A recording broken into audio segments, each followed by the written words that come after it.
에베소서 6장 10절로부터 17절까지의 말씀입니다. 에베소서 6장 10절로부터 17절까지 우리 한 절씩 우리 교독하여 우리 같이 함께 읽도록 하겠습니다. 끝으로 너희가 주 안에서와 그 힘의 능력으로 강건하여지고 너희의 관계를 능히 대적하기 위하여 하나님의 전신갑주를 입으라. 우리의 씨름은 혈과 육을 상대하는 것이 아니요 통치자들과 권세들과 이 어둠의 세상 주관자들과 하늘에 있는 악의 영들을 상대합니다. 그러므로 하나님의 전신갑주를 취하라. 이는 악한 날에 너희가 능히 대적하고 모든 일을 해내에 서기 위함이라. 그런즉 서서 진리로 너희 허리띠를 띠고 의의 호심병을 붙이고 평안의 복음이 준비한 것으로 신을 신고 모든 것 위에 믿음의 방패를 가지고 이로써 능히 악한 자의 모든 불화살을 소멸하고 구원의 투구와 성령의 검 곧 하나님의 말씀을 가지라. 아멘. 오늘 시간에 우리가 함께 구원의 투구를 쓰고 성령의 검을 손에 주십시오 라고 하는 이와 같은 제목으로 함께 하나님의 말씀의 의미를 나누도록 하겠습니다. 이제 하나님의 전신갑주의 이야기가 이제 오늘과 이제 다음 주까지 우리가 하나님의 말씀을 그렇게 전할 것인데, 우리가 꽤 오랫동안 하나님의 전신갑주를 우리가 함께 살펴봤는데 우리가 어떠신지 모르겠어요. 우리가 정말 하나님의 전신갑주가 필요한지, 그리고 이 전신갑주를 입으려고 하는지 어떤지 잘 모르겠습니다. 그러나 이 전신갑주를 우리가 입는다는 것은 굉장히 중요한 것이기 때문에 우리가 하나하나 우리가 면밀하게 살펴보는 것인 줄 여러분들 이해하셨으면 좋겠고, 그리고 그 전신갑주를 통해서 우리가 실질적으로 우리의 삶 가운데 일어나는 영적인 전쟁에서 우리가 승리를 경험하는 그와 같은 성도님들 되셨으면 좋겠습니다. 아멘. 우리가 인간이 동물, 다른 여타 피조물과 다른 구별되는 특징 가운데 하나는 바로 상상력을 가지고 있다고 하는 겁니다. 사람은 생각을 가지고 있기 때문에 그러한 미래의 것들을 꿈을 그려보고 또한 미래의 것들을 앞당겨서 봄으로 그것들을 가지고 소망을 품으며 살게 되는 이와 같은 동물과는 다른 구별된 그와 같은 기능이 사람에게는 있다라고 하는 것이죠. 그렇기 때문에 사람은 기술을 발달시키고 문명을 발전하고 이룩해서 보다 나은 세상을 이루어가는 삶을 사람은 살아갈 수 있는 거예요. 그러나 그 상상력이, 그 생각이 부정하고 온전하지 못하면 또한 많은 사람들을 불편하게 만들고 불행하게 만드는 그와 같은 일도 초래하기도 합니다. 그러나 어쨌든 이와 같은 우리의 생각 가운데 있는 상상력을 동원해서 우리는 비록 우리의 현실이 절망스럽고 또한 우리가 바라보는 이 세대가 죄악으로 어두워져 있지만 우리는 그럼에도 불구하고 미래를 꿈꾸며 소망하며 우리는 앞으로 나아가게 되는 거예요. 여태까지 인간이 살아왔던 이 모든 인류의 역사 가운데 장밋빛 미래가 펼쳐진 그러한 시대는 하나도 없었습니다. 여러분, 아마 우리가 살아가는 지금 이 시대가 가장 풍요로운 시대이고 가장 놀라운 문명을 이룩한 그러한 시대 가운데 우리는 살고 있습니다. 그리고 기독교의 역사 가운데 이렇게 신앙의 자유를 누리며 살아갔던 때도 우리가 살고 있는 지금 이 시대 외에는 겪어본 적이 없는 그러한 시대를 우리는 살아가고 있어요. 그런데도 우리는 우리가 살아가는 이 시대가 암울하기도 하고 또한 절망스럽고 또한 우리에게 들려오는 소식들이 우리를 마음을 낙담시키고 절망하게 하는 그러한 사건들, 소식들만 전해지기 때문에 우리는 힘들고 어려워하기만 합니다. 그러나 이와 같은 장밋빛 미래를 펼칠 수 없는 이와 같은 상황 속에서라도 사람에겐 그와 같은 미래를 꿈꾸는 상상력이 있기 때문에 절망을 딛고 소망으로 나아갈 수 있게 되는 겁니다. 그것이 바로 하나님이 우리에게 주신 선물입니다. 비록 우리가 살아가는 지금 이 시대가 암울하게 합니다. 우리의 자녀들이 살아가는 시대는 우리가 살아왔던 시대보다 훨씬 더 암울할 겁니다. 더 많은 힘든 일들이 기다리고 있을 겁니다. 그러나 그와 같은 현실 속에서도 우리는 희망을 바라봐야 되는데 그것이 바로 우리가 가진 믿음이라고 하는 것입니다. 오늘 우리는 하나님께서 우리에게 전신갑주를 입으라고 말씀하셨는데 이 전신갑주의 마지막에 해당하는 바로 구원의 투구와 성령의 검을 들라라고 오늘 에베소서 6장 17절에 말씀하셨습니다. 자, 우리가 구원의 투구를 쓰는 것은 당연히 하나님의 전신갑주를 입고 무장하여 악한 날에 능히 서고 악한 그 대적을 대적하여 일어나기 위해서는 우리가 하나님의 전신갑주를 입어야만 합니다. 그런데 오늘 우리에게 마지막으로 그 사도 바울이 당부하는 말씀은 우리에게 구원의 투구를 쓰라라고 하는 그와 같은 말씀이었어요. 여러분, 구원의 투구를 쓰는 것은 우리의 생각을, 우리의 마인드를 그와 같이 보존하는 겁니다. 우리의 생각을 지키는 겁니다. 우리의 생각을 보호할 수 있는 구원의 투구를 써야만 우리의 생각과 마음을 지킬 수 있다고 하는 것이죠. 그렇기 때문에 구원의 투구를 우리가 데살로니가전서 5장 8절에 구원의 소망의 투구다라고 그렇게 말씀하셨어요. 여러분, 구원의 투구는 구원의 소망의 투구라고 하는 말씀을 사도 바울은 데살로니가전서에 이용하며 그곳에 그 투구가 어떠한 기능을 하는지 우리에게 분명하게 가르쳐주고 있다고 하는 겁니다. 여러분, 우리가 전쟁에 나아갈 때 우리에게 반드시 구원의 투구를 써야만 합니다. 그런데 이 투구가 상징하는 것은 구원이고 구원이 말하는 것은 바로 소망을 이야기하고 있다고 하는 것입니다. 여러분, 우리가 다 무장을 했지만, 우리가 악한 자의 불화살을 막기 위하여 믿음의 방패를 들었지만, 우리가 앞으로 한 발자국 한 발자국 전진해 나아가기 위해서는 우리에게 구원의 투구가 필요한 겁니다. 왜냐하면 구원의 투구는 우리에게 소망을 가져다 주기 때문이라 하는 겁니다. 여러분, 만약에 지금 우리가 지금 눈앞에 아주 빗발치는 총성이 있고 그리고 불화살이 빗발치듯 지금 쏟아지는 그러한 치열한 전쟁터 가운데 우리가 서 있다고 한번 생각해 보십시오. 우리가 지금 다른 것은 다 무장했지만 우리의 머리를 보호할 수 없는 그와 같은 헬멧이 우리의 머리에 쓰여지지 않았다면 우리는 한 발자국도 나아갈 수 없다고 하는 겁니다. 우리의 눈을 지켜주고 또한 우리의 생각을 지켜주는 구원의 투구를 써야만 우리 앞에 있는 지금 현재 일어나고 있는 일들이 무엇인지 보게 할 수 있는 것. 그러나 구원의 투구를 쓰지 않고 보는 한 우리 앞에 눈앞에 펼쳐져 있는 지금 현 상황은 우리를 절망스럽게 만들 뿐이라고 하는 것이죠. 구원의 투구 없이 있는 그대로 현상만을 바라보는 그 눈으로는 절망스럽기 때문에 앞으로 나아갈 수 없는 거예요. 여러분, 우리가 살아가는 현실이 쉽지는 않습니다. 어렵습니다. 점점 경제가 어려워지고 물가가 치솟고 그리고 전쟁의 소문들이 늘어납니다. 우리가 살아가고 있는 이 시대가 정말로 혼탁스럽고 또한 죄가 가면 갈수록 관영해지는 시대를 우리는 살고 있다고 하는 겁니다. 그리고 이제는 미국에서 또한 많은 유럽에서 그리고 이미 우리나라에도 그러한 남자와 여자의 성별이 모호해지고 또한 남자에게만 해당되는 단어를 쓰면 용어를 쓰면 그것이 헌법에 걸리는 그와 같은 일들이 지금 우리가 살아가고 있는 이 세계 가운데 벌어지고 있는 거예요. 미국에는 지금 어떤 현상이 있는지 아십니까? 임신을 하는 것이 여자에게만 해당된다고 해서 여자에게만 임신이라고 하는 단어를 쓰면 법에 걸리게 돼 있습니다. 여자만 임신하는 법이 있느냐? 라고 하며 남자는 왜 임신할 수 없느냐?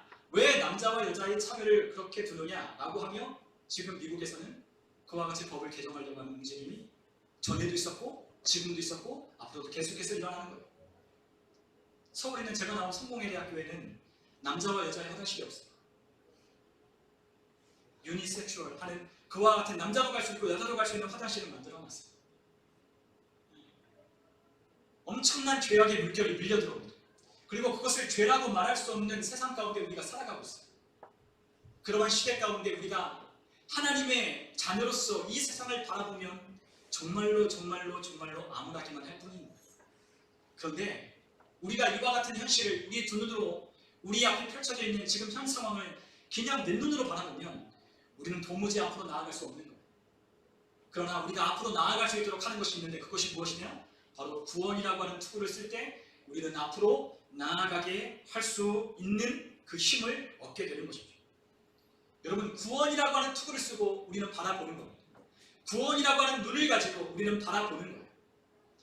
빗발치는 총성 가운데, 빗발치는 그 불화살 가운데 그 믿음의 눈을 뜨고 앞을 향하여 가는 거예요.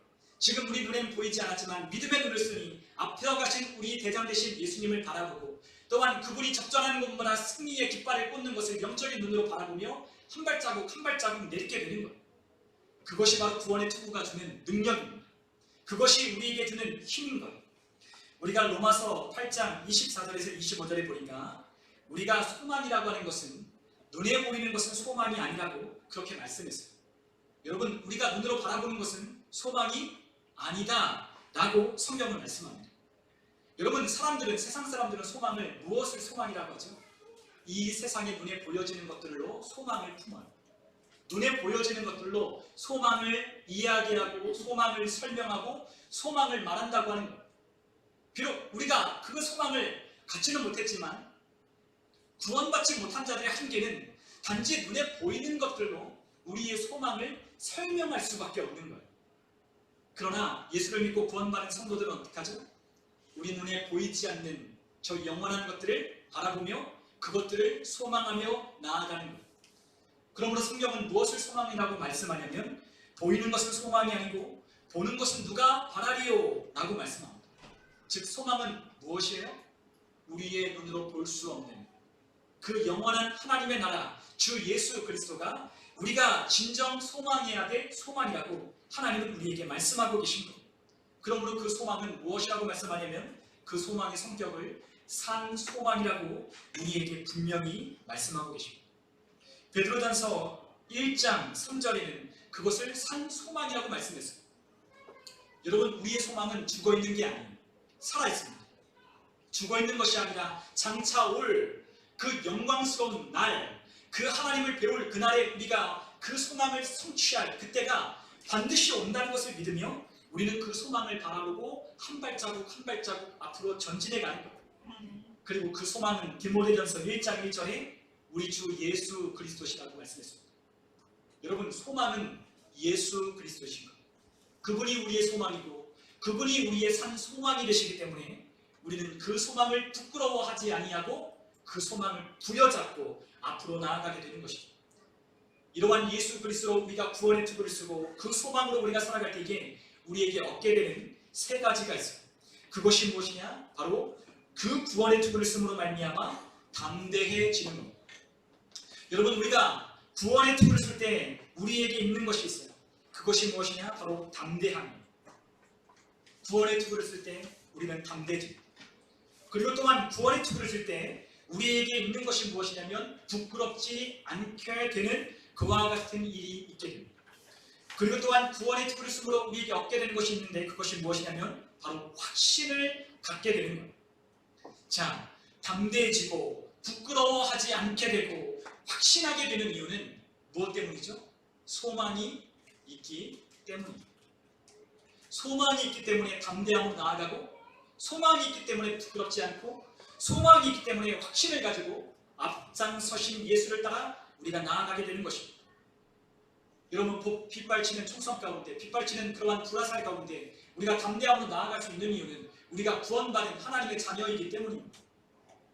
우리가 구원받았기 때문에 나를 애워싸는 이와 같은 환경 속에서도 우리를 절망스럽게 우리를 주저앉게 만드는 이와 같은 현실 속에서도 우리가 분연히 일어나 우리 주님을 따를 수 있는 이유는 우리 주 예수 그리스도가 살아계시고 그분이 우리에게 소망을 주셨기 때문에 담대함으로 다시 예수를 따라 나아갈 수 있게 되는 것입니다. 구원의 투구를 쓰지 않으면 부끄러워집니다. 구원의 투구를 쓰지 않으면 절망스럽습니다. 우리 구원의 투구를 쓰지 않으면 확실히 서지 않습니다. 그러나 구원의 투구를 쓰면 확실히 서고 담대해져 부끄러움을 이겨내 앞서가신 예수를 따라 전진하게 되는 거예요. 여러분 우리에게 잠언 14장 32절은 이렇게 말씀하셨어요. 악인은 그의 환난에 엎드러져도 의인은 그의 죽음에도 소망이 있느니라 라고 말씀하십니다. 우리가 전도서 또한 9장 4절은 이렇게 말씀하시는데 우리 다 같이 한번 읽어보겠습니다. 모든 산자들 중에 들어있는 자에게는 누구나 소망이 있음은 산 개가 죽은 사자보다 낫기 때문이다. 아멘. 자, 악인은 그의 혼란 가운데도 엎드러지나 의인은 죽음 가운데도 소망이다 라고 말씀하셨어요. 네, 우리에게 소망이 있습니다. 우리에게 정말로 죽음이 다가온다 하더라도 우리는 영원한 하나님의 나라가 있기 때문에 우리는 절망하지 않는 거예요. 소망이 있어요. 또한 모든 산자들 중에 들어있는 자, 주 예수 그리스도 안에 들어있는 자는 누구나 소망이 있습니다. 왜냐하면 산개가 죽은 사자보다 낫기 때문이에요. 여러분 아무리 이 땅 가운데 아무리 이 세상 가운데 호의호식하며 정말로 남들이 알아주는 인생을 산다 할지라도 그 인생이 죽음으로 끝맺는다면 그것은 아무 소용이 없는 거예요.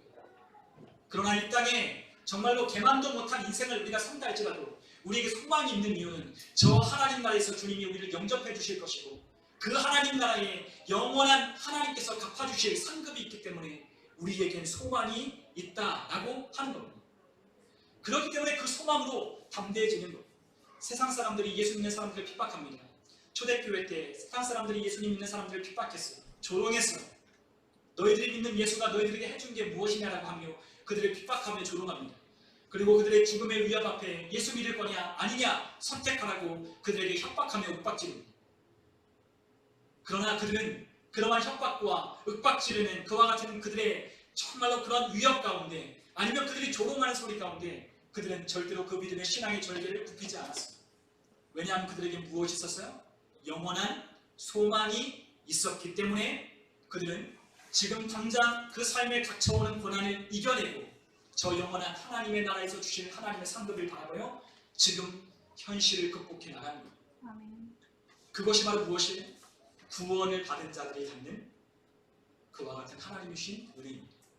구원받았다라고 하는 것, 내가 구원의 확신을 갖는다는 것, 이것은 정말로 우리가 살아가는 데 있어서 엄청나게 중요한 것. 여러분, 우리가 구원의 확신을 갖는 사람과 구원의 확신을 갖지 못하는 사람은 차이가 있습니다. 구원의 확신을 갖는 사람은 담대함이 있습니다. 지금 당장 상황이 나빠지고 지금 당장 우리가 하는 일이 안 돼도 그것으로 절망하지 않아요.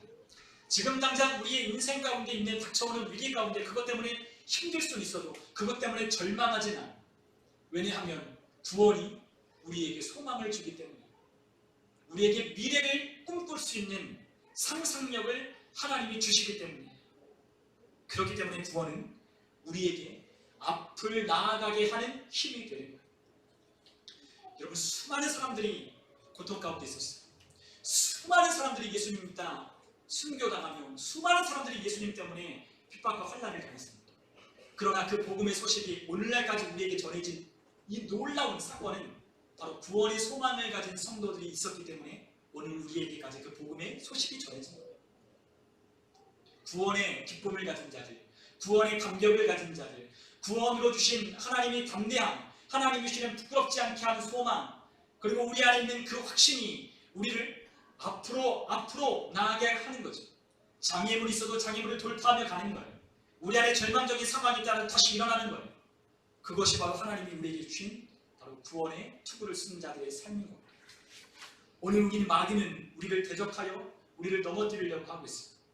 우리를 빗받치는 이 화살이 펴지는 총성이 울려 퍼지는 이 전쟁터에 우리를 마치 혼자 내버려둔 것 같은 그와 같은 생각 속에 우리를 절망에 빠뜨릴 수 있습니다. 그러나 하나님은 말씀하십니다. 우리가 혼자가 아님을 하나님이 말씀하셨습니다. 그리고 또한 구원받았음을 하나님이 우리에게 말씀하십니다.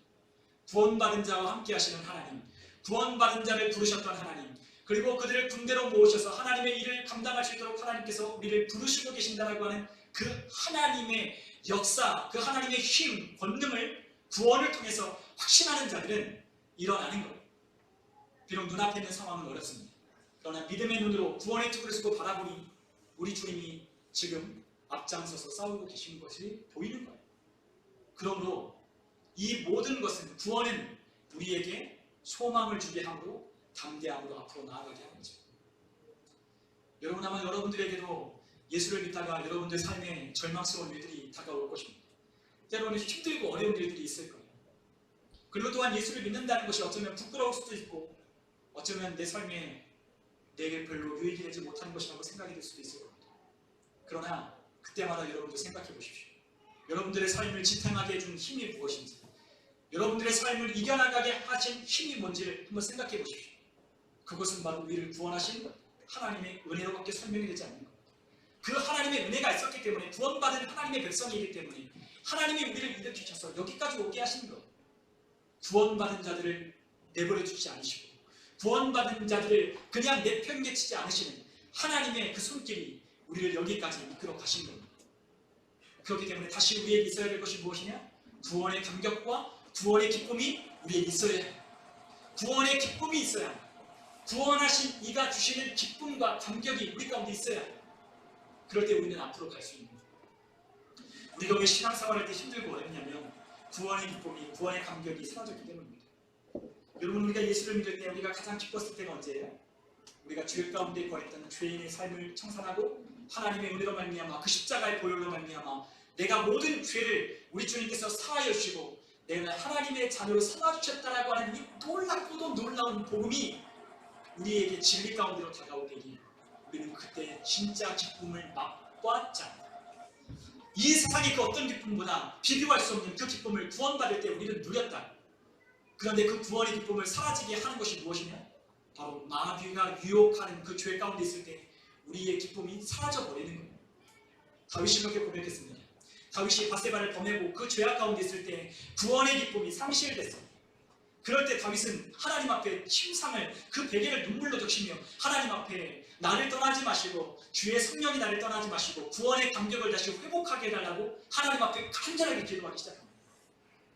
여러분, 우리에게 신앙생활 안에 그 기쁨이 없는 이유는 구원의 감격을 잃어버렸기 때문입니다. 구원하신 이가 주신 기쁨을 우리의 삶 가운데 상실해버렸기 때문입니다. 무엇으로?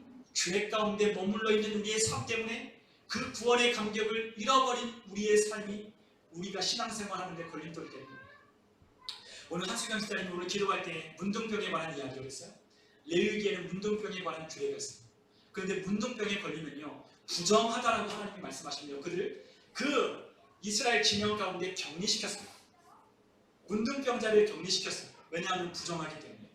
그런데 문둥병자가 정하다라고 하는 하나님의 인정을 받는 때가 있어요. 그때가 언제냐면 완전히 문둥병이 온몸에 다 퍼져서 이 온몸이 다 하얗게 변하게 될 때 하나님은 그 문둥병자를 정하다라고 말씀하십니다. 그가 치료받고 완전하게 고침받았을 때도 정하다라고 말씀하시지만 그가 어느 때 완전히 문둥병에 걸려 그 온몸이 희게 됐을 때 하나님은 그 문둥병자를 부정하다 말씀하시는 게 아니라 정하다라고 말씀하시는 거예요. 무슨 말씀이겠어요?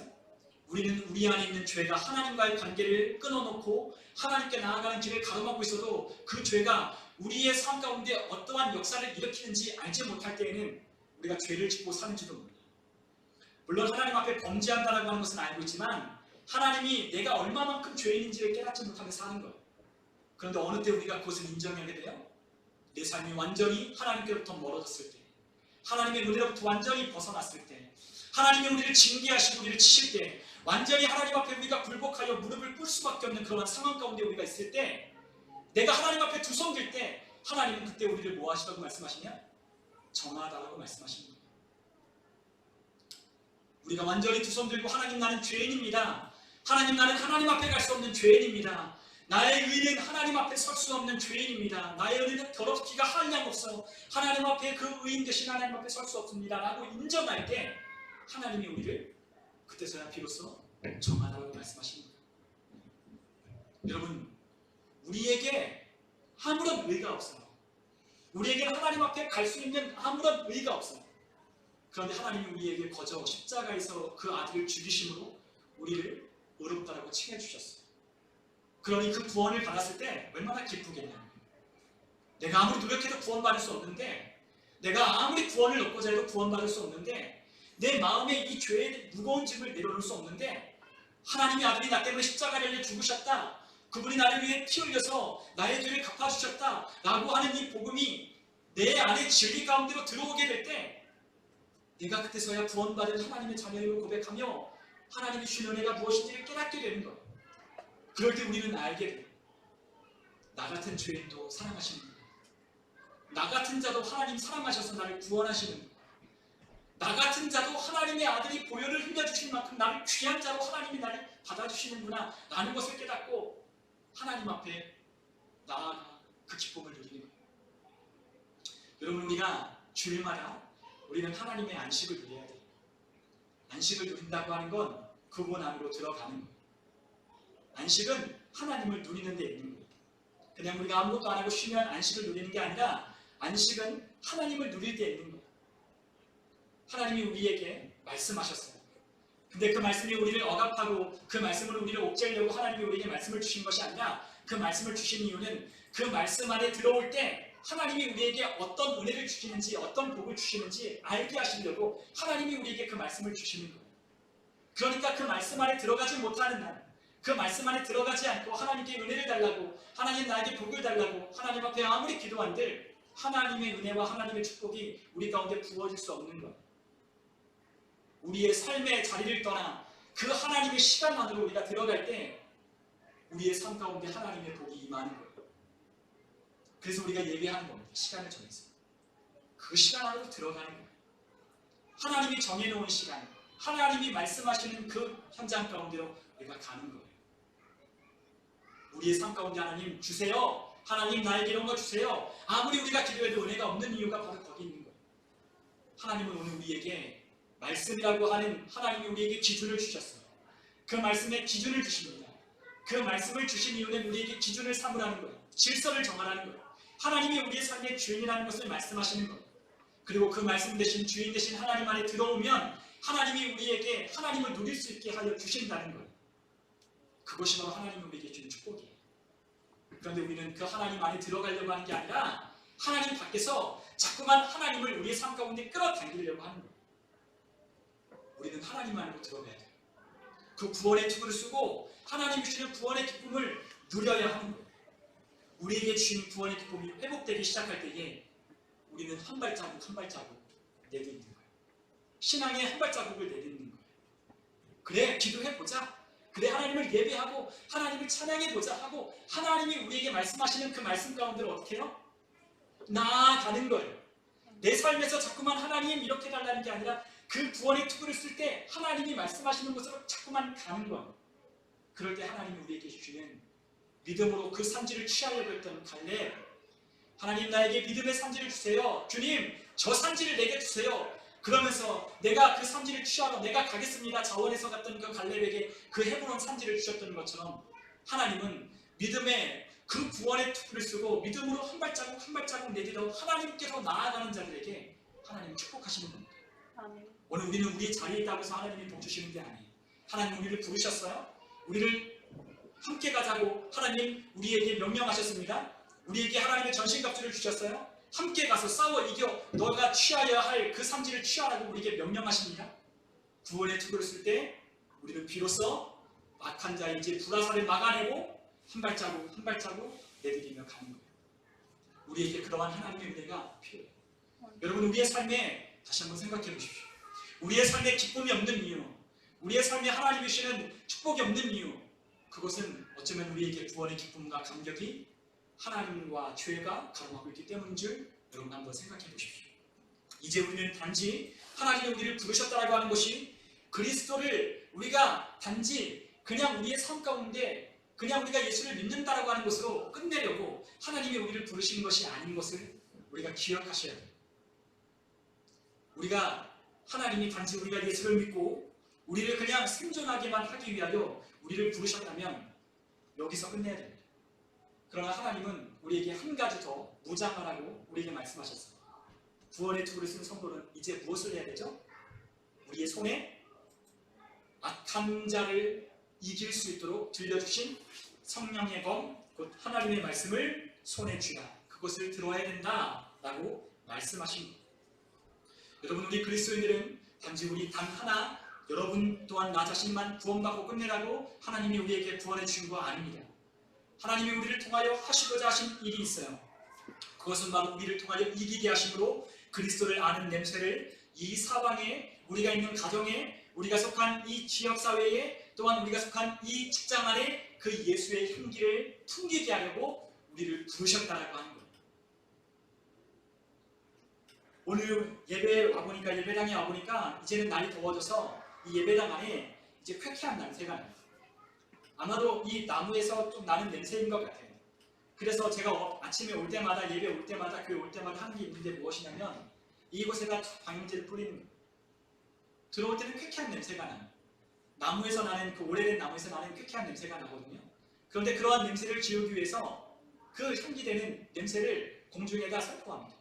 그러면 그 냄새가 제가 있는 이 시간에는 여러분들이 예배하는 이 시간에는 그 향기가 나는 거예요. 여러분 냄새라고 하는 거는 누구나 다 맡을 수 있어요. 우리의 눈에 보이진 않지만 그 공중에 뿌려진 냄새는 우리의 코로 그 입자가 들어와서 그 향기가 무엇인지를 알게 해요. 여러분 그리스도인들이 있는 것도 마찬가지입니다. 여러분 예수님을 믿는 사람들은 어떻게 해야 돼요? 그 안에 향기로 드러나야 돼요. 우리가 있는 곳에 예수 그리스도의 향기를 내는 자로 있어야 돼요. 여러분 화장실에 방향제를 놓잖아요. 여러분들 응가하고 나서 그 방향제를 뿌리는 이유는 그 응가 냄새를 지우게 하기 위하여 방향제를 뿌리는 거잖아요. 마찬가지로 우리 안에 있는 그 냄새를 내는 게 아니에요. 우리 안에는 더럽고 추하기 그지없는 냄새밖에 날 수 없어요. 여러분, 남자가 씻지 않으면 뭔 냄새 나죠? 호레비 냄새 나잖아요. 여러분, 군대 가신 분들은 알아요. 군대 가면요, 그 군대 내부반에 무슨 냄새가 나는지 아십니까? 그 이름 말할 수 없는 냄새가 나요. 여러분들, 여자분들은 모르지만 남자 20명, 30명 그 땀 냄새로 그 하루 종일 바깥에서 있었다가 들어온 남자들이 그 있는 그곳의 냄새는요, 이름 말할 수 없어요. 어떻게 설명을 할 수가 없어요. 그 발냄새, 그 밖에 나가서 군관 점프화를 벗고 이 네모반에 그 장판을 밟을 때마다 쩍쩍하고 일어나는, 그래서 그 남새 꼬랑내가 나고, 그리고 그 땀 냄새로 얼룩지고, 그리고 어떤 남자들은 막 씻지 않아서 그 냄새가 나는 그 역한 냄새, 그걸 어떻게 말할 수 없죠. 그래서 군대 가면요, 남자들은 그 어느 때보다 부지런해져요. 매일매일 청소를 합니다. 매일매일 청소를 해요. 뭘로 하냐? 치약으로 바닥을 맨날 닦아요.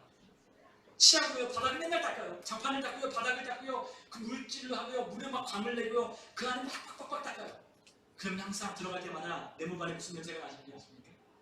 프레시한 냄새가 나는 거예요. 민트 냄새가 막 나는 거예요. 여러분, 우리 안에 그 육신 안에 있는 더럽고 추한 냄새를 예수님의 냄새로 채워가는 거예요. 그 냄새를 내게 하기 위하여 우리를 부르신 겁니다. 우리를 이 단지 나 하나 구원받고 끝내는 게 아니라 그 지옥의 문들을 닫고요, 그리고 우리 안에 있는 하나님의 말씀을 따르지 않는 그 마귀가 굳게 쌓아놓은 견고한진을 파쇄하기 위하여 우리를 부르신 거예요. 성령의 검을 들고 이 안에 있는, 내 안에 있는 먼저 하나님의 말씀을 대적한 견고한진을 파쇄하고, 그리고 지옥의 문들을 닫아버리고, 그리고 또한 허무한데 굴복하는 죽은 영혼, 이 세상에 허무한데 굴복하여 살아가는 저 세상에 있는 영혼들을 구출해내기 위하여 우리를 부르셨다는 거예요. 그것이 우리가 살아가는 이유입니다. 하나님이 우리에게 그러한 사명을 주셨어요. 우리에게 그 일을 할 수 있도록 힘을 주셨어요. 권능을 주셨어요. 그렇기 때문에 그러한 일을 하기 위하여 우리는 나아가야 되는 거예요. 우리가 있는 곳곳마다 승리의 깃발, 그것을 꽂고 휘날리게 하기 위하여 우리를 부르신 겁니다. 적절한 곳마다 무엇이 있어요? 반드시 예수 그리스도의 깃발이 나부끼게 되어 있어요. 예수의 깃발이 나부끼도록, 승리의 깃발이 나부끼도록 우리를 부르신 거예요. 그래서 우리는 그 승리의 깃발을 꽂도록 부르신 예수 그리스도를 따라, 그 대장 되신 예수 그리스도를 따라 앞으로 전진해야 됩니다. 그런데 무엇이 있어야 돼요? 성령의 검이 손에 들려 있어야 합니다. 여러분, 오늘 우리가 에베소서 6장 17절에 말씀했지만 성령의 검은 무엇을 상징하냐? 바로 하나님의 말씀을 말하고 있습니다. 그런데 이 하나님의 말씀은 우리에게 이러한 특징이 있다고 말씀하셨습니다. 어떠한 특징이 있냐? 하나님의 말씀은 영원하다라고 말씀하십니다. 그리고 그 하나님의 말씀은 복된 소식이라고 베드로전서 1장 23절로부터 25절에 말씀했어요. 여러분, 하나님의 말씀은 영원합니다. 푸른 마루로 꽃을 시거나 하나님의 말씀은 영영이 서리로다. 그리고 그 말씀이 복음의 말씀이라고 하나님이 분명히 말씀하셨습니다. 그 복된 소식, 정말로 복스러운 소식, 그리고 그 복된 소식이 영원한 하나님의 말씀이라고 우리에게 분명히 말씀하셨습니다. 그리고 또한 그 하나님의 말씀은 히브리서 4장 12절에서 13절에 있는 말씀처럼 살아있고 활력이 있어 좌우에 나선 어떤 검보다도 예리하다라고 말씀하십니다. 여러분, 하나님의 말씀에는 특징이 있어요. 그 하나님의 말씀은 어떻다고요? 살아있다는, 활력이 있다, 움직인다는, 활발하게 능력이 있어서 움직여가는 거예요. 그리고 그 말씀은 날선 예리한 검처럼 우리의 영과 혼과 및 관절과 골수를 찔러 쪼개어 우리가 가진 생각을 판단하게 하고 우리가 가진 모든 삶을 하나님 앞에서 나타나 드러나게 하는 능력이라고 하나님의 말씀이 그렇다고 말씀하십니다. 여러분, 하나님의 말씀에는 능력이 있습니다. 이 하나님의 말씀으로 우리는 어떻게 해야 돼요? 마귀 대적을 싸워 이길 수 있도록 나아가야 되는 거예요. 여러분, 우리에게 손에 들린 이 성령의 검으로, 하나님의 말씀으로 마귀를 대적하여 싸우는 거예요. 하나님은 우리에게 무기를, 다른 것을 주시지 않았어요. 우리에게 무슨 무기를 주셨어요? 오직 하나, 유일한 단 하나의 무기, 하나님의 말씀을 우리의 손에 들려주셨습니다. 그런데 그 하나님의 말씀을, 하나님의 살아있는 활력 있는 예리한 그 말씀을 우리가 들고 있지 않으면, 그 말씀을 마귀와 싸워 이기려고 그 하나님의 말씀을, 성령의 검을 손에 쥐지 않는다면 우리는 마귀와의 싸움에서 절대로 이겨낼 수가 없는 것이죠. 여러분, 우리가 어떻게 마귀를 이길 수가 있겠어요? 우리보다 훨씬 더 똑똑하고, 우리보다 훨씬 더 나를 잘 알고, 내가 어떠한 죄에 취약하고, 어떤 데 내가 쉽게 넘어가고, 어떤 데 내가 쉽게 좌절하고 낭망하는지를 마귀는 너무나도 잘 알고 있는데 어떻게 그 마귀를 이길 수 있냐고. 우리가 신앙생활 잘 하려고 하면요, 마귀는 항상 우리를 도전해요. 우리의 육신을 공격하거나 아니면 내가 가장 사랑하는 누군가를 통해서 내 마음을 아프게 합니다. 그런데 우리는 알아야 돼요. 그것이 바로 이 마귀가 우리를 두려워하고 있다는 것을 알아야 돼요. 두려워하기 때문에 지금 우리의 삶을 요동치게 만드는 거예요. 우리의 삶이 요동이 없고 우리의 삶이 잠잠하면요, 그것은 아무런 일도 일어나지 않는 겁니다. 그러나 우리의 삶이 요동이 있고 우리의 삶이 무엇인가 삐그덕거리는, 하나님을 잘 섬기려고 하는 그와 같은 사건 가운데, 내 마음 가운데 그러한 일이 일어난다면 하나님이 우리를 이끌어 가시는 거예요. 그럴 때 우리는 포기하지 말아요.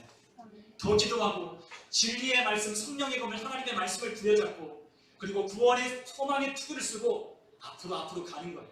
타협하지 않는 거예요. 그것은 우리를 못 나아가게, 우리를 적절하게 타협하도록 우리를 가로막아요. 이 정도 하면 됐지? 이 정도 하면 될 거야? 너 이 정도 하면 됐어? 야, 너 이렇게 예수 믿으면 된 거야? 더 이상 앞에 가지 마? 라고 우리를 가로막아요. 그러나 우리는 그것에 굴하지 말아야 돼요. 그것이 마귀를 우리를 타협하게 하고 우리를 하나님 앞에 승리를 쟁취하지 못하도록 가로막고 있는 마귀의 계략인 것을 알아야 돼요. 그럴 때 우리는 어떻게 해야 돼? 더 기도로 가는 겁니다. 하나님의 말씀을 부여잡고 그 말씀을 선포하고 그 말씀을 묵상하고 그 말씀을 고백함으로 가는 거예요. 그것이 우리를 이기게 하는 하나님이 우리에게 손에 들려주신 힘인 거예요. 예수님이, 여러분들 다 알 겁니다. 시험을 받으러 그 광야에서 40일 동안 줄이며 금식하셨어요. 그리고 나서 마귀에게 시험을 받으십니다. 그런데 그때마다 하나님의 아들이신 예수님은 무엇으로 이겨내죠? 하나님의 말씀하신 것, 하나님의 말씀으로 마귀를 물리치는 것. 사람이 떡으로만 사는 건 아니다, 하나님의 입에서 나오는 모든 말씀으로 사는 것이다 라고 고백하며 마귀를 물리칩니다. 주의 하나님만 섬기라 말씀하셨다, 마귀야 너는 물러가라 라고 하며 하나님의 말씀을 그 마귀에게 선포하며 그 마귀를 물리치는 것. 예수님이 우리에게 보여주셨어요. 마귀를 상대하는 방법, 마귀를 이길 수 있는 방법, 마귀를 쫓아낼 수 있는 방법, 그것은 바로 하나님의 능력의 말씀을 손에 쥐는 거예요. 그런데 한 가지, 여러분 다 나머지 것들은, 성령의 검 말고는 다 우리가 예수님을 통해서 우리에게 거저주신 겁니다. 우리에게 거저주셨어요. 그냥 주셨어요. 입으면 돼요. 입으면 돼요. 그런데 성령의 검은요, 내 마음대로 쓸 수가 없어요. 여러분 잘 기억하십시오. 하나님의 말씀은요, 살아있다라고 했어요. 그리고 그 말씀은 운동력이 있고 예리하다라고 했습니다. 위력이 있어요. 그런데 그 말씀은 누구의 말씀이에요? 성령의 검이라고 말씀했어요. 이 검은요, 내 손에 들려있지만 이 검은요, 내 마음대로 사용하는 게 아니에요. 누가 주인 되시는 거예요? 성령 하나님이 그 말씀의 주인 되시는 거예요. 우리가 해야 될 일이 있어요. 우리가 해야 될 일이 무엇이냐? 하나님의 말씀을 묵상해야 돼요. 하나님의 말씀을 반복해서 읽고 그 말씀을 사랑하고 그 말씀을 가까이 해야 돼요. 그럴 때 하나님의 성령이 우리 안에서 그 말씀을 마귀와 싸울 수 있도록 우리의 손에 들려주시는 거예요. 내 마음이 아니야. 우리가 아무리 성경을 달달달달 외운다고 해도, 우리가 하나님의 말씀 몇 장 몇 절에 무엇이 있고 무엇이 있다 라고 하는 것을 잘 안다고 할지라도 그 말씀은 성령의 검이기 때문에 성령 하나님이 역사하시지 않으면 마귀와 싸워 이길 수가 없는 거예요. 하나님의 성령이 어떻게 하시느냐? 우리 한번 요한복음 14장 26절 있는 말씀을 한번 같이 한번 읽어보겠습니다. 보혜사 곧 아버지께서 내 이름으로 보내실 성령, 그가 너희에게 모든 것을 가르치고 내가 너에게 말한 모든 것을 생각나게 하리라. 아멘. 요한복음 14장 26절에 예수님이 말씀하십니다. 자, 하나님의 말씀을 누가 생각나게 하셔요? 성령 하나님이 생각이 나게 하시는 거예요.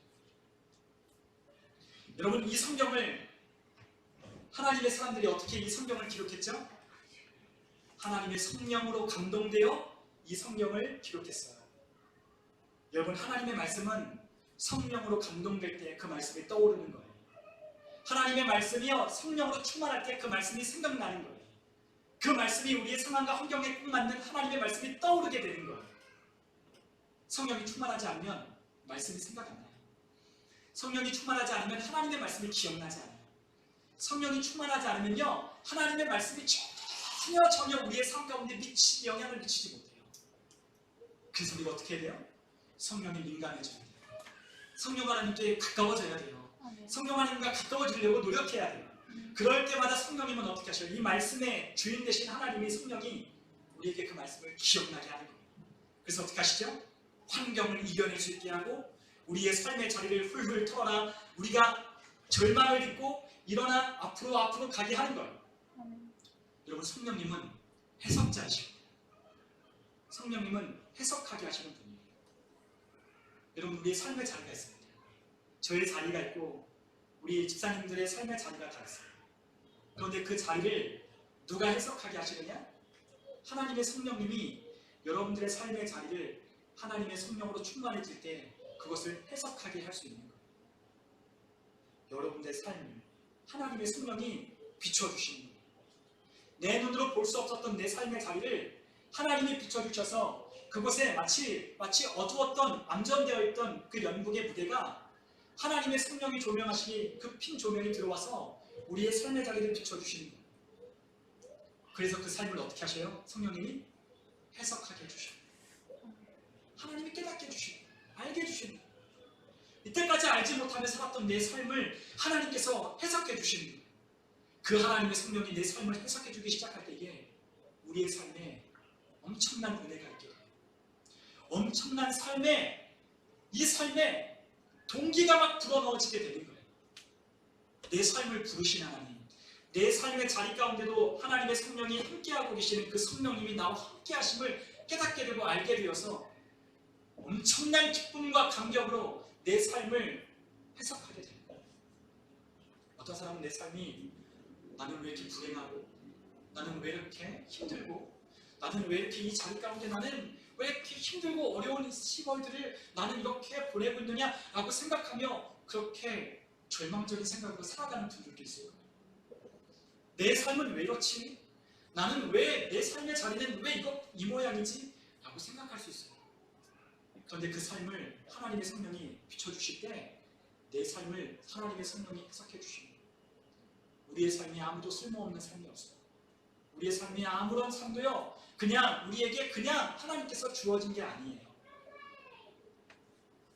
어떤 사람은 금수저, 어떤 사람은 흙수저? 네, 나는 그렇지? 아니요. 하나님이 우리에게 주시려고 하시는 말씀이 있기 때문에 그것을 하나님이 허락해 주신 겁니다. 여러분, 그것을 성령님의 조명하심을 통하여 비추어 볼 때 우리는 깨닫게 돼요. 그리고 그것을 감사할 수 있게 돼요. 그리고 그것을 이겨낼 수 있게 돼요. 그것이 바로 성령님이 우리에게 주는 은혜예요. 그리고 또한 성령님이 우리에게 무엇을 하셔요? 하나님의 말씀으로 우리가 있는 그 삶의 자리 가운데, 우리가 속한 이 환경 가운데, 문화 가운데 들어가게 하시는 거예요. 그 속으로, 그 안으로 우리를 가게 하십니다. 보내시는 거예요. 그냥 아무런 무기 없이, 아무런 손에 들려준 거 없이 그냥 우리를 보내는 게 아니라요, 하나님의 말씀을 성령을 통하여 우리에게 들려주셔서 그곳으로 보내는 거예요. 가라! 우리에게 명령하시고, 내가 너를 통하여 내가 빛으로 불렀다. 내가 너를 통하여 사방에서 너를 통하여 구원하라고 내가 너를 불렀다. 너의 가정 가운데 내가 너를 보낸 거야. 내가 너를 통하여 일하려고 내가 너를 부른 거야. 너의 삶의 자리 가운데 우울지 말고 일어나. 하나님이 말씀하시는 거예요. 그럴 때 우리는 우리에게 성령을 통하여 주신 그 말씀을 통하여 우리의 삶을 암울하게 만들고 우리의 삶을 비참하고 초라한 인생이라고 말하는 그 마귀에게 우리의 인생이 붙들려 있는 게 아니라 하나님이 주신 귀하고 복된 천하보다 더 귀한 영혼임을 확인하고 일어나고 하나님이 주신 나에게 주신 삶의 자리 가운데 열심히 살아내는 거예요. 그리고 그 하나님이 이길 수 있는 힘을 말씀을 통해 공급하여 주심을 경험하는 거예요. 여러분, 하나님의 성령께 민감할 때 하나님의 성령이 그 말씀을 우리에게 던져주십니다. 이 말씀을 우리의 손에 붙들 수 있도록 이 하나님의 성령의 힘을 주시는 겁니다. 내 마음대로 휘둘리는 게 아니에요. 하나님의 성령께서 이 말씀을 우리의 삶 가운데, 우리의 또한 인생 가운데, 우리의 삶의 문제 가운데, 또한 우리의 삶의 마귀의 공격과 유혹과 삶의 그 힘들어하는 자리 가운데 하나님의 성령으로 통해서 우리에게 말씀을 주어주는 거예요. 그럴 때 우리는 어떻게 한다고요? 그 말씀으로 마귀와 싸울 수 있는 거예요. 싸우는데 그냥 싸우는 게 아니라 그 마귀의 심장을 향하여 이 칼을 찌르는 거예요. 여러분, 칼은요 아주 날카로워요. 심장의 비수를 꽂도록 우리에게 칼을 들려주세요. 다른 걸로는 마귀를 못 이겨요. 마귀를 이길 수 없어요. 우리 앞에 있는 마귀를 대적하여 나아가야 우리 주님이 부르신 저 부르심을 향하여 갈 수 있어요. 반드시 마귀를 물리쳐야 돼요. 그 말씀으로, 하나님이 우리에게 들려주신 손에 든 말씀으로 가는 겁니다. 여러분, 우리가 해야 할 것이 있어요. 성령 하나님께 민감해져야 돼요. 성령님께 민감해져야 돼요. 기도함으로 성령님이 우리에게 들려주시는 하나님의 말씀을 잘 들어야 돼요. 그래서 마치 광야에서 이스라엘 백성들이 낮에는 구름 기둥으로 밤에는 불 기둥으로 하나님이 인도하여 내신 것처럼 하나님을 주목하여 보는 성령께 민감한 삶이 우리에게 필요합니다. 그럴 때 우리의 삶에 승리가 오게 되는 거죠. 여러분, 우리는 참으로 어려운 시대를 살고 있어요. 어떨 때는요 참 절망스럽기도 하고, 우리가 살아가는 이 시대에 정말로 힘든 그러한 싸움을 싸우는 많은 마음을 좌절하고 낙담하게 만드는 일들이 일어나요. 여러분, 그러나 교회는 질 수 없어요. 주님이 말씀하셨잖아요. 교회는 음부의 권세를 이긴다라고 했어요. 교회는 음부의 권세를 이기는 거예요. 제가 교회고 여러분이 교회면 음부의 권세를 이길 수 있어요. 여러분, 우리가 주님 나라 가는 그날까지 이 영적인 싸움은요 끝나지 않았어요. 끝나지 않습니다. 그런데 우리는 너무 아니라고 했어요.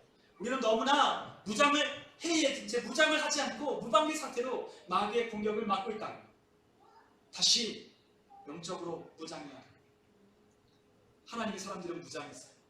하나님의 사람은 무장했어요. 하나님의 사람은 철저하게 무장했어요. 그리고 그 무장함으로 하나님이 쓰시는 사람이 됐어요. 하나님은 오늘도 함께 이 마귀와의 싸움이 일어나는 치열한 영적인 전쟁 가운데 우리를 부르시며 함께 싸우자고 우리를 부르시고 계십니다. 우리가 볼 때는 지금 적절한 것 같아 보여요? 그러나 실제로 거기서 무슨 일이 일어나고 있죠? 압도적으로 이기고 있는 일들이 일어나고 있어요. 우리 눈에 보이기에는 우리를 낙담하게 만들고 우리를 좌절하게 만들고 우리를 힘들게 해서 우리를 한 치 앞도 내가 앞으로 갈 수 없게 만드는 좌절할 일들이 우리 앞에 펼쳐져요. 그러나 그곳에 뭐가 있다고요? 마귀가 그들의 지옥의 문들이 닫혀지고 그들이 무너뜨린 성들이 무너지고 그들이 패퇴하여 떠나가기 두려워함으로 소동하고 있는 것이 그 일들 가운데 일어나고 있는 거예요. 여러분, 하나님은 우리에게 압도적인 승리를 가져다 주십니다. 우리에게 적절한 곳마다 승리할 수 있도록 승리의 깃발을 꽂도록 여호와의 니시의 깃비를 꽂도록 우리에게 하나님은 부르셨어요.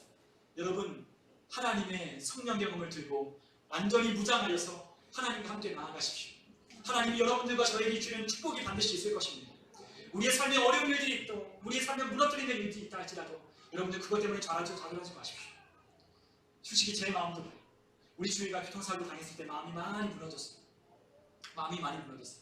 작년에 우리 박정호 집사님 돌아가시고 또 마음이 무너졌는데 우리 주위가 또 교통사고를 당했다고 하니 마음이 무너져요.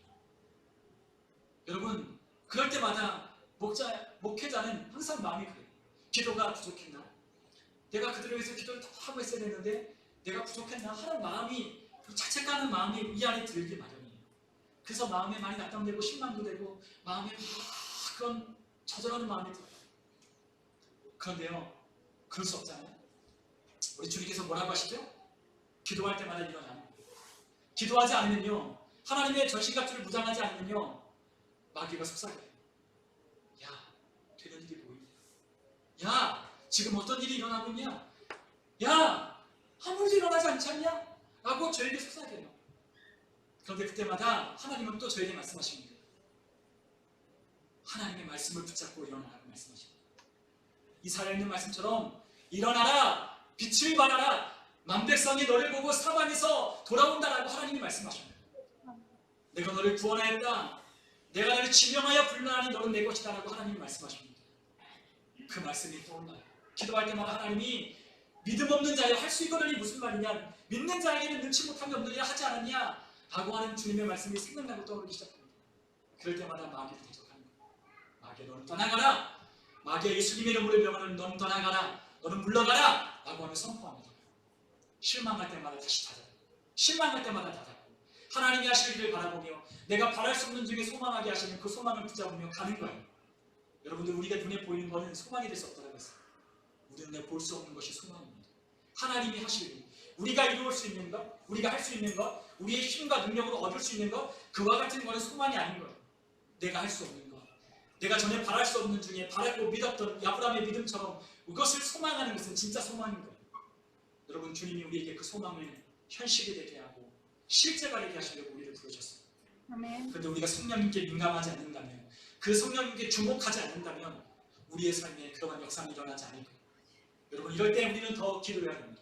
이럴 때 더 성령님께 민감하도록 우리는 마음을 다잡아야 돼요. 여러분 승리할 수 있습니다. 여러분들 삶에 승리가 있습니다. 아멘. 여러분들 삶 가운데 기쁨의 승리의 깃발을 꽂는 삶이 여러분들 삶 가운데 분명히 하나님께서 준비해 놓으셨습니다. 여러분 그와 같은 하나님이 주신 승리의 깃발을 꽂도록 하나님이 부르시는 그 부르심을 따라 여러분 하나님의 전신갑주를 입으십시오. 아멘. 그리고 그 전신갑주를 입고 성령께 민감함으로 하나님이 우리에게 마귀를 능히 싸워 이길 수 있도록 들려주시는 성령의 검을 드십시오. 우리 아멘. 모두 함께 기도하시겠습니다.